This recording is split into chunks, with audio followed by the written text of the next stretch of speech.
Today we're going to talk about some models of coaching, but before that I want to touch briefly upon values. We usually talked a little bit in the previous sessions that we had about values and some of the values governing the process. I want to talk about what values are not and then what values are. Values are not systems or programs. The systems or programs are the delivery of values, the way values are delivered, but that's the systems and values are the systems and programs are not the values. They're the delivery system for our values. And also, also not necessarily, they're not statement of faith or doctrine. Those are not values. Right? So I wrote here what values are, so it'll be easier for you to follow and write down. So values, I believe, are passionate, non-negotiable convictions that show themselves in consistent behavior. Passionate, non-negotiable convictions that show themselves or express themselves in consistent behavior. Key things, convictions that are expressed consistently in behavior.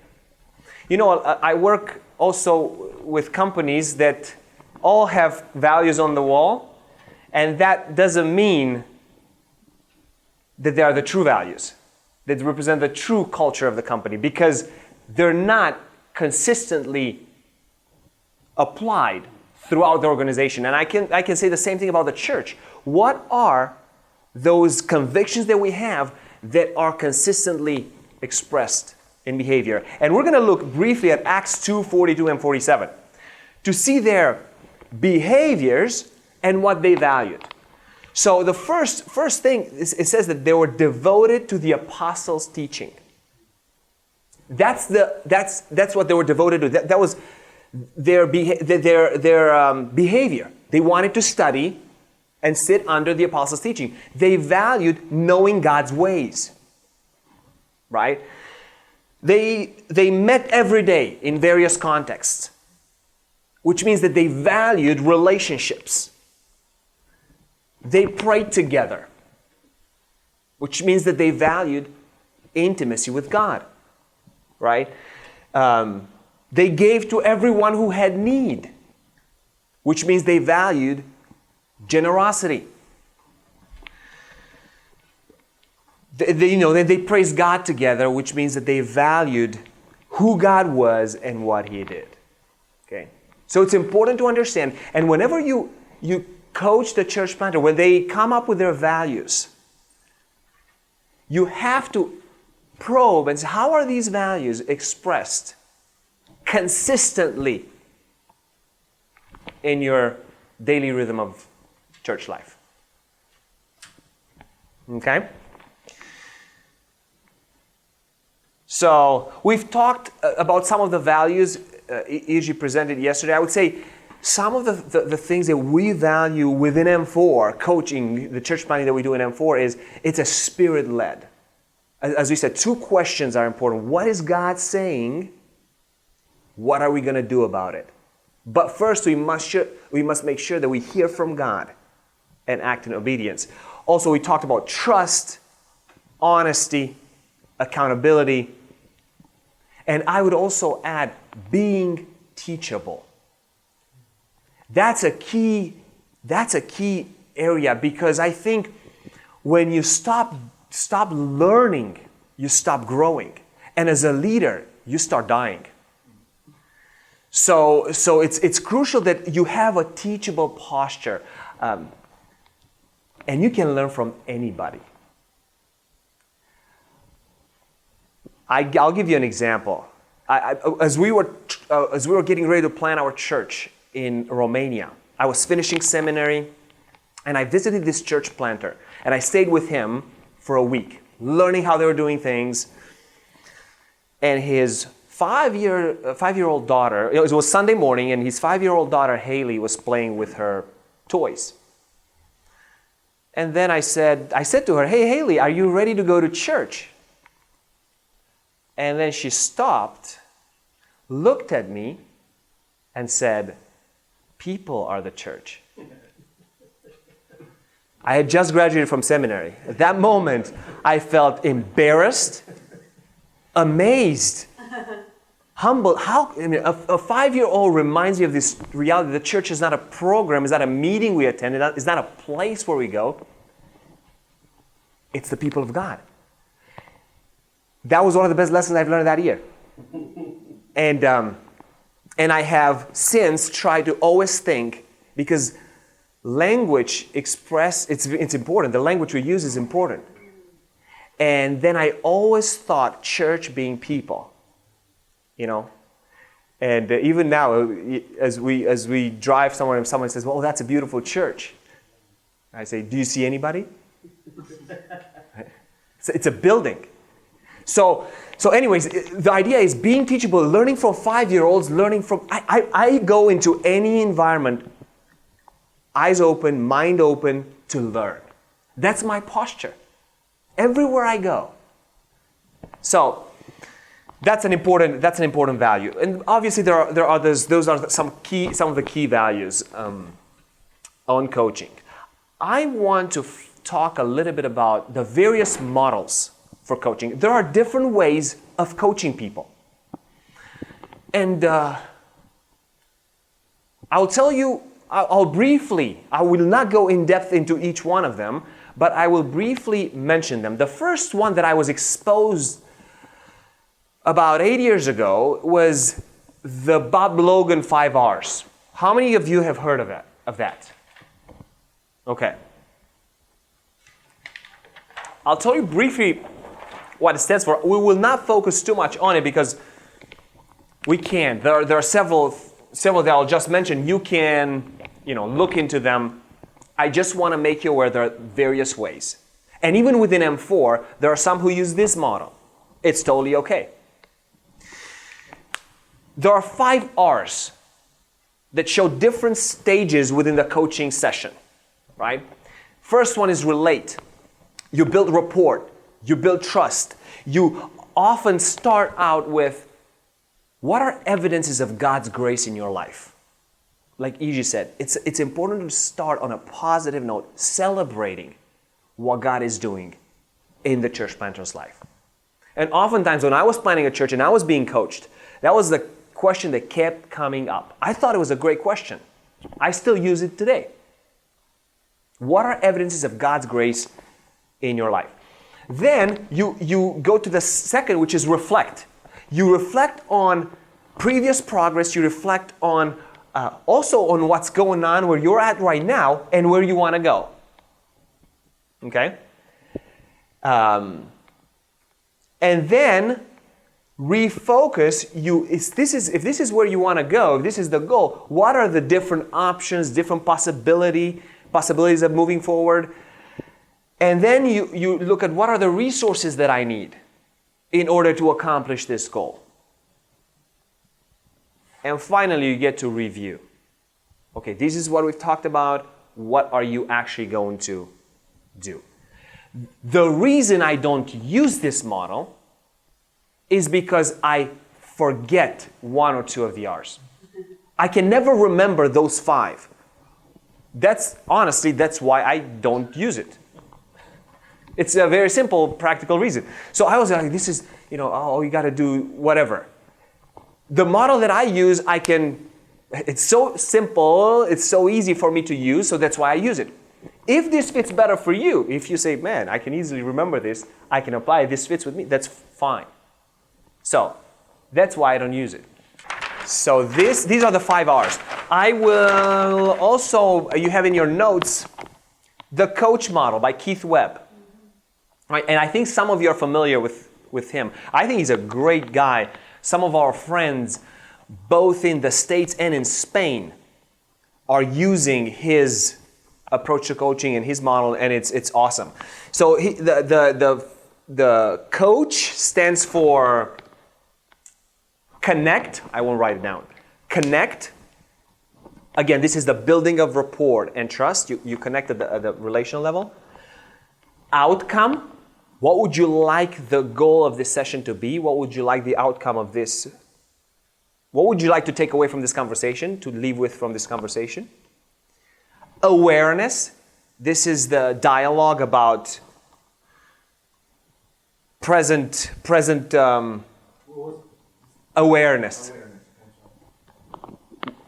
Both what's surrounding us, options, obstacles, all are part of the discovery process in the awareness stage. And then course, which is the action step. What are the action steps? You capture all the insight into 2-3 actionable steps. This is what I will do. And then the last one, H, is highlights. You review you present the main highlights. You review what you want the church planter to remember from the conversation, basically.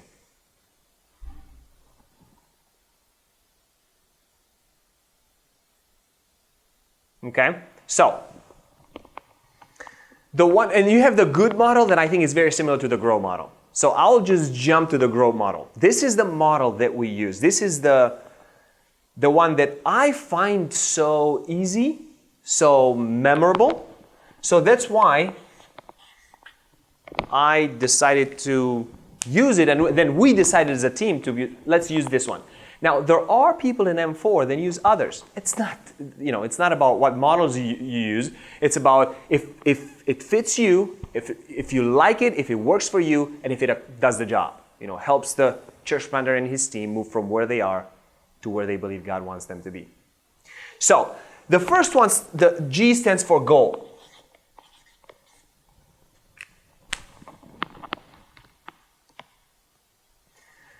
And when we talk about goal, we talk about at least 3 stages. You talk about the end goal, which is where do you see yourself 2-3 years from now? Long-term goal. We want to have this vision, team around it, committed to it, reaching new people for Christ, developing systems of multiplication, whatever it may be. This is what we want to have in 3 years. Assessed people, meet us to be assessed, and so on. This is the goal. Actually, you do the assessment before the coaching starts. So in M4, the person has already been assessed, and then they start the coaching. And the assessment is very important within the coaching process because you can refer to things that came up in the assessment interview. And it's very useful as you coach the person, the church planter. So this is the end goal, the final objective. And then there are intermediate.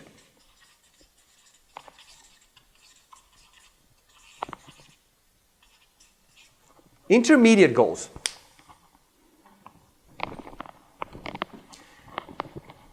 So if this is 2-3 years, this can be 6 months, right? So I would say, okay, where would you like to be? Okay, if this is where you want to be 3 years from now, where would you like to be in 6 months, right? You break it down into shorter time frames. And then there is the goal of the session.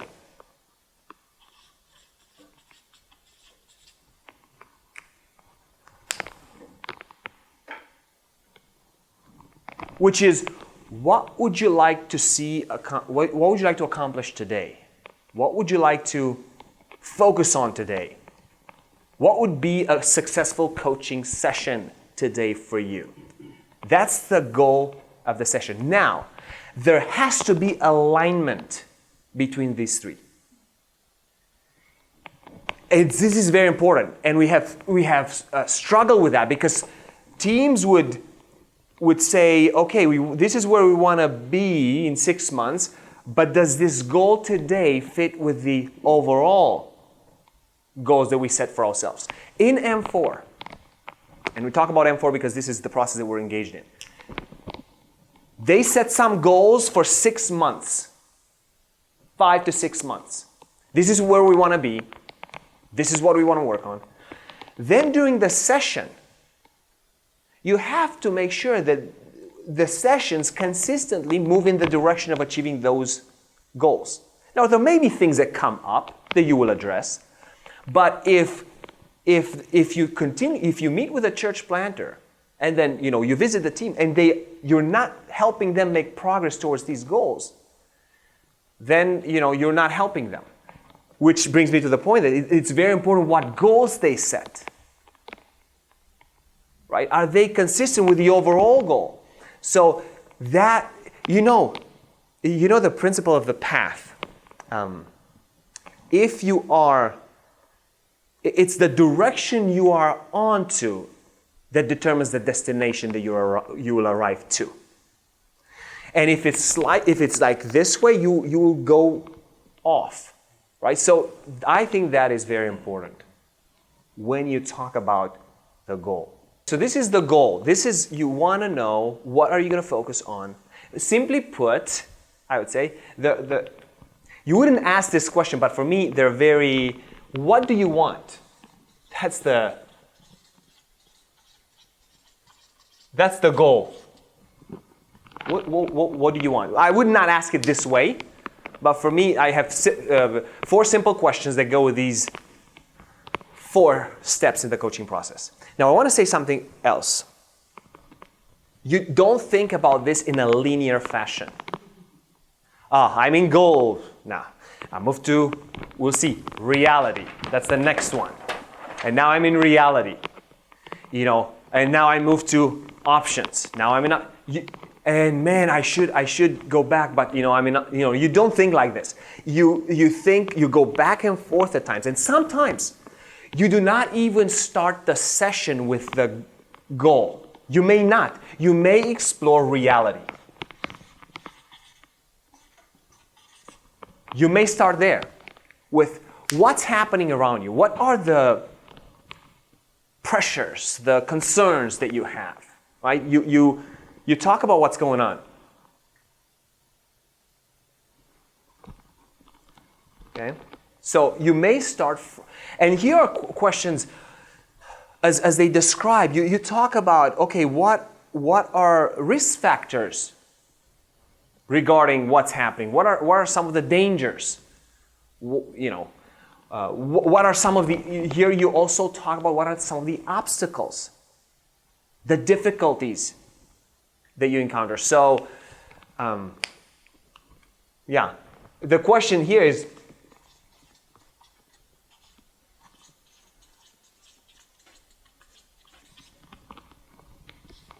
so basically this is where you explore what's happening.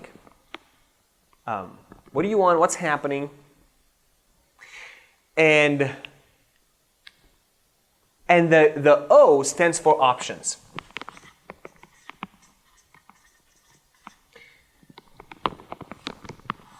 Options. From all that's going on, from all the things that we explored here, because you explore different things, about what's going on and concerns and fears, what could you do about that? So this is what could you do, or what could be done. What could you do? What could be done? So this is where you do a lot of probing, listening, questions, asking. You just had a session yesterday about asking good questions. This is critical. Exploring as many options as you can. We often stop and say, what could you do? And they give you 2. What else is a key question in this? What else? What else can you think of? Forcing them to think more than 1, 2 options. Here are some questions. What are the advantages and disadvantages of each option? Because you explore different options. What are the advantages and disadvantages of each option?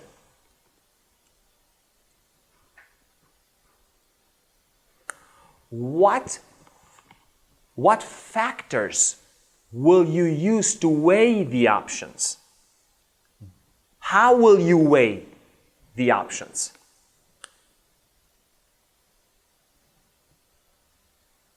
What do you need to stop doing in order to achieve this?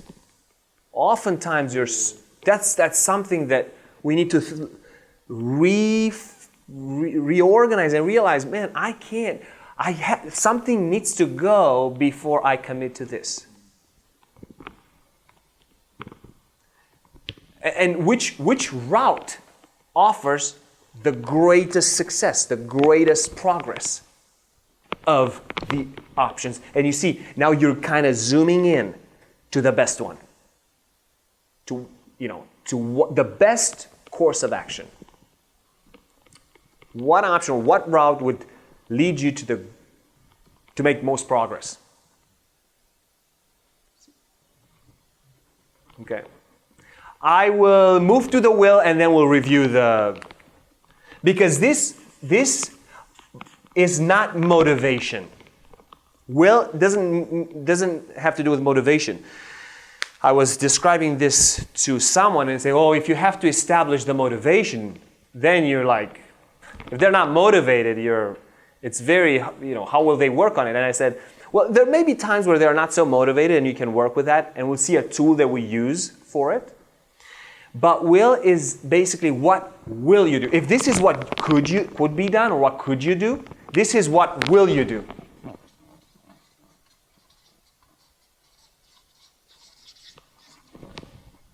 What will you commit to? This should be, as best as possible, formulated as a SMART goal.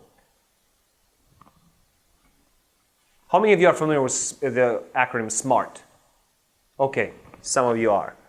I will briefly explain it, because this is where it's very important, both for the intermediate goals and the goals of the session, but especially those intermediate goals, if they're vague, abstract, will lead you nowhere. I like what Bob Beal said the other day, nothing clarifies like measurability, right? So you want to have a SMART goal, and this is an acronym, okay? The goal has to be specific. Not just, we want to pray more, right? What does that mean? We want to reach more people for Christ.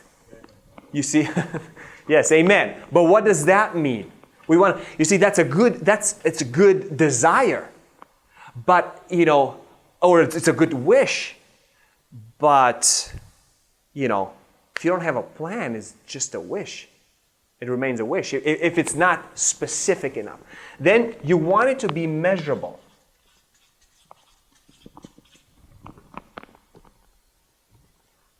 How will it be measured? How much? How often? How many? These are questions you answer here. How many people? Over what period of time will we commit to? How will you know you have achieved it? Okay, that's this step. Then the next one is achievable. Setting goals that are not so unrealistic that you cannot achieve them. So if I say, man, I want to, so I have full-time job, like working almost full-time. I want to meet every day with non-believers, 3 hours a day, every day of the week, Monday through Friday. That may not be achievable given my schedule, given my other responsibilities.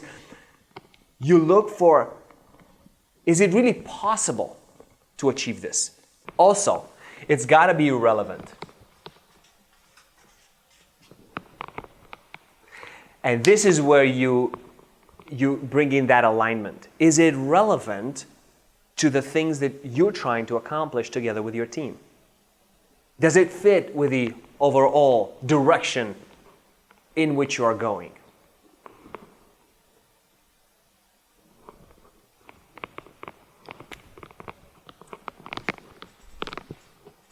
And the last one is time bound.